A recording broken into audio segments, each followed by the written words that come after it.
After completing our first project, which involved presenting a case study on an engineering failure, we have now undertaken a community service initiative as part of the professional ethics course under the supervision of Dr. Rizwan Azam, Associate Professor in the Civil Engineering Department.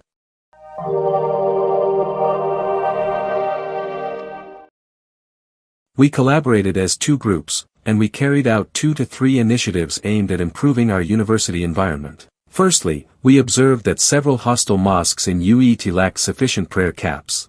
To address this, we purchased good quality prayer caps and initially placed them in the Mosque of Muhammad bin Qasim Hall. The remaining caps were distributed in the Mosque of Zubair Hall. Next, we identified a need for basic hygiene and convenience items in our department. We purchased and placed plastic glasses at the water coolers on both the ground and first floors of the Civil Engineering Department. Additionally, we placed soap bars in the department's washrooms to promote hygiene among students and staff. We hope that these small initiatives will create a positive impact and encourage others to contribute to community welfare within the university.